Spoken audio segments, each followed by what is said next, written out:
Le déroulé de l'itération n'était pas très fluide. Le daily était une réunion assez chaotique. Et puis le suivi du progrès de l'encours n'était pas très clair non plus. Qu'est-ce qu'on peut faire?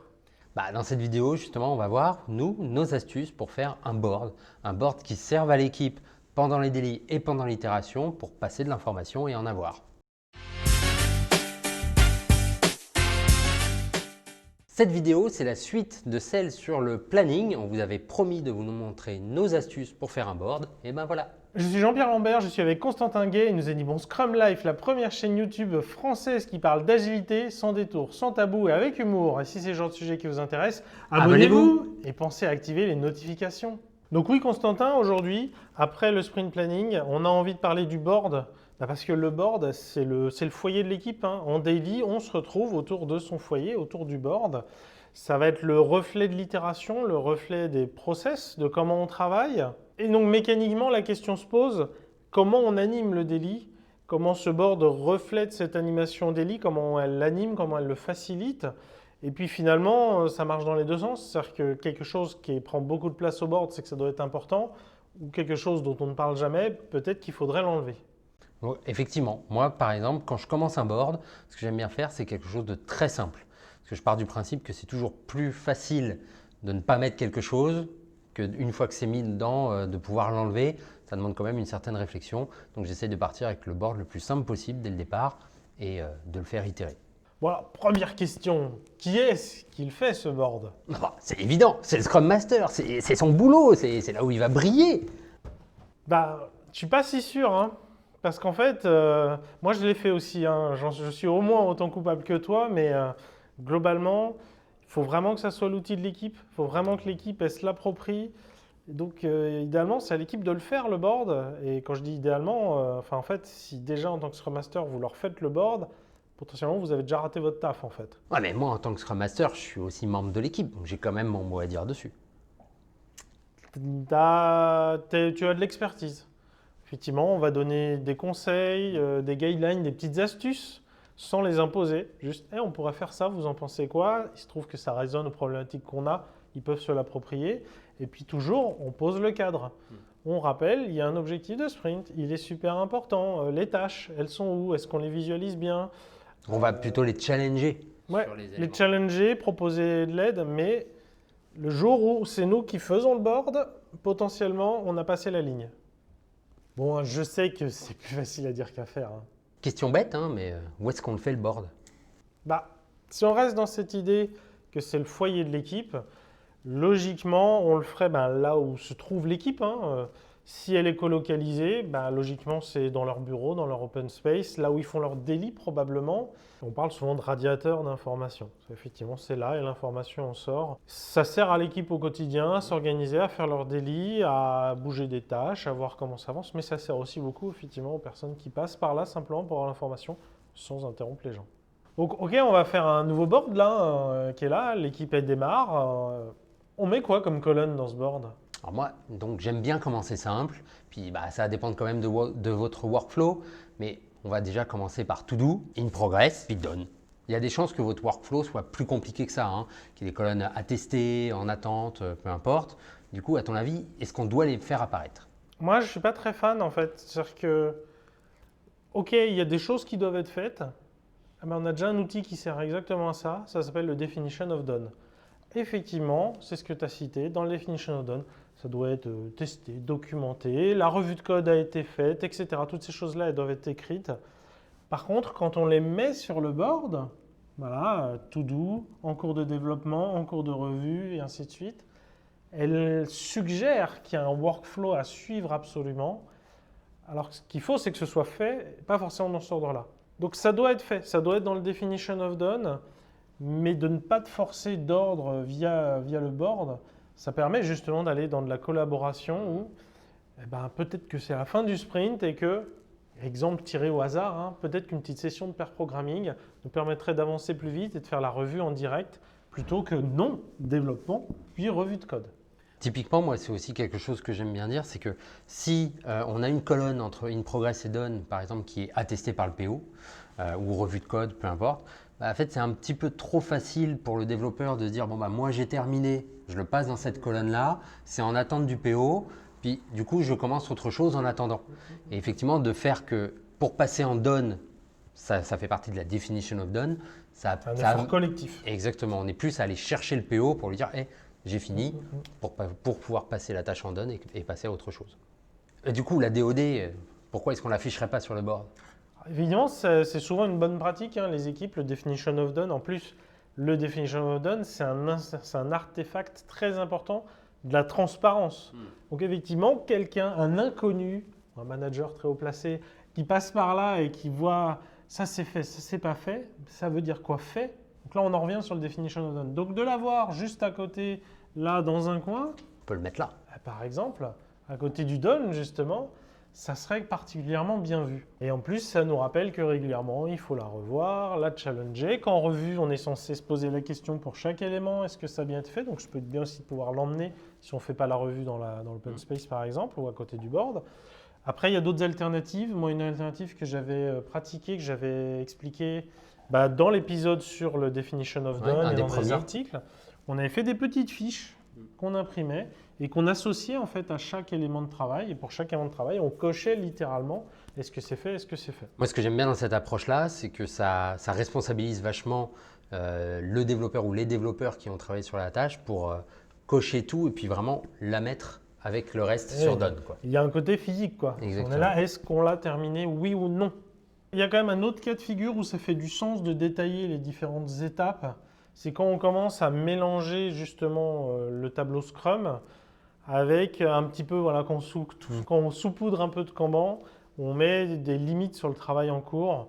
Et là, effectivement, on a peut-être envie d'avoir des limites différentes sur combien d'éléments on a en cours de développement, combien on a en cours de revue, justement pour forcer des dynamiques de non, on doit avoir très peu de choses en revue, par contre on accepte qu'on ait tous une tâche de dev en parallèle, etc.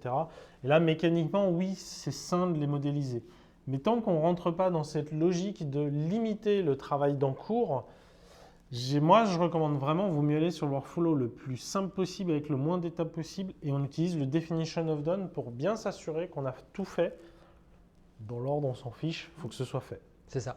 Et comme on cherche la simplicité, en fait, si on a besoin de faire apparaître ces colonnes et de mettre des limites, il faut que ça émerge. En fait, il faut qu'il y ait un vrai besoin. C'est pas juste on se dit tiens dès le départ on va faire ça. Pourquoi? S'il n'y a pas de problème d'encours avec les développeurs, il n'y a peut-être pas besoin d'aller chercher ces limites. Bon, là on parle d'une équipe Scrum, non? C'est quoi le plus important dans l'équipe Scrum? L'objectif de sprint. Eh ben oui, c'est ce qu'on a dit en introduction. Hein. Quelque chose qu'on n'utilise pas, il faut peut-être l'enlever. Par contre, quelque chose qu'on fait prendre beaucoup de place, c'est qu'il est important. Et ça va être la même chose avec ce que vous faites sur les post-it. Est-ce qu'il vaut mieux écrire en gros que c'est la Jira 1303 ou alors l'écrire dans un tout petit coin? Parce qu'effectivement, on en a besoin, faut s'y retrouver par avoir l'outil. Mais que ce qui compte vraiment, c'est qu'en l'occurrence, c'est la connexion avec Facebook pour gérer évidemment l'objectif de sprint, de login. Voilà. Et là, on voit qu'entre les deux, il y en a quand même un qui a plus de sens.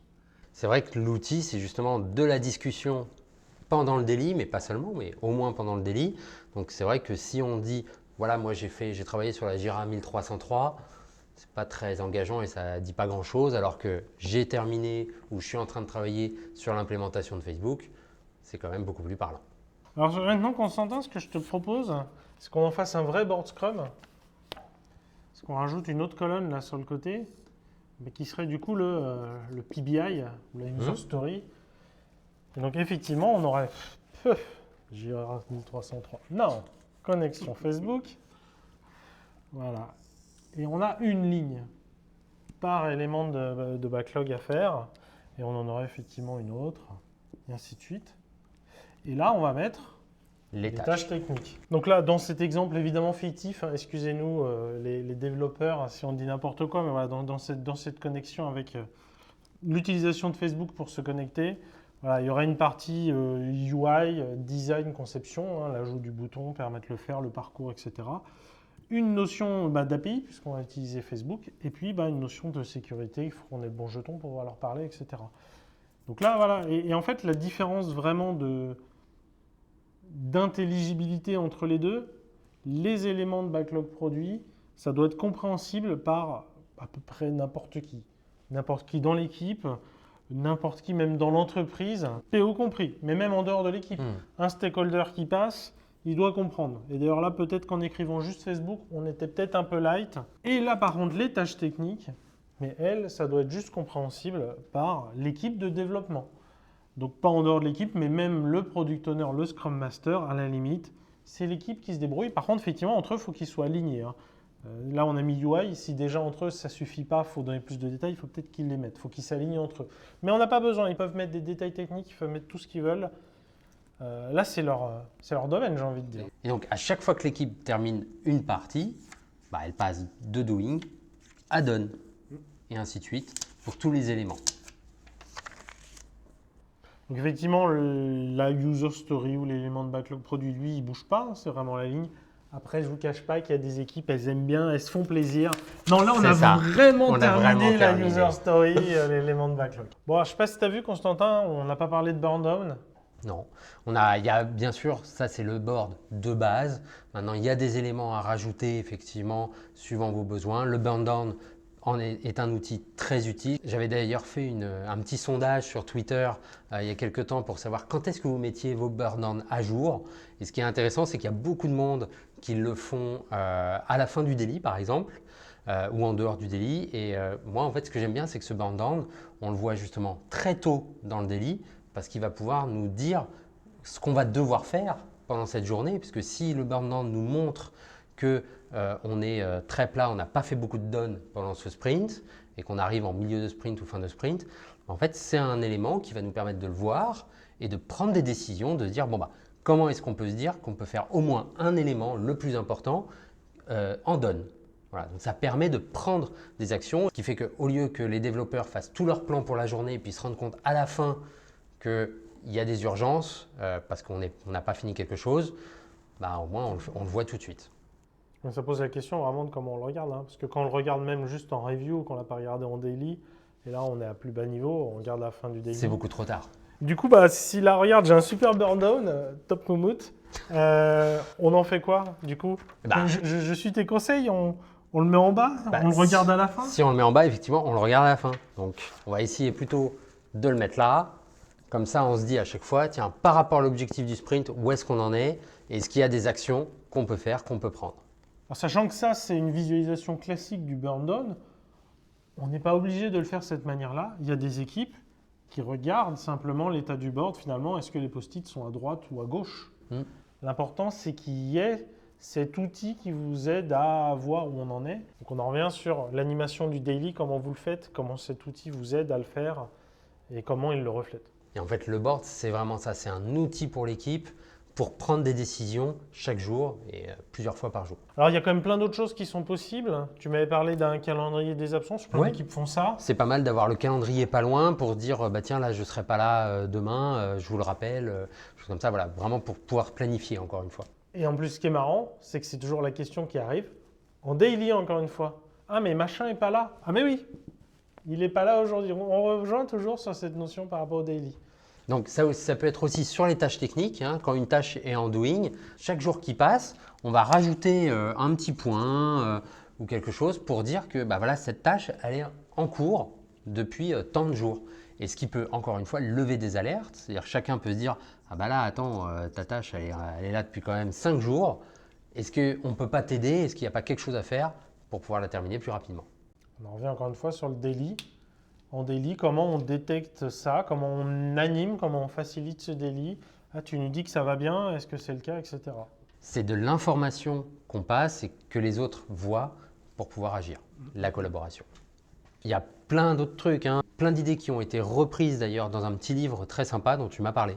Oui, c'est Visualization Examples de Jimmy Janlen. C'était mon deuxième article de blog, je crois, ça remonte un peu.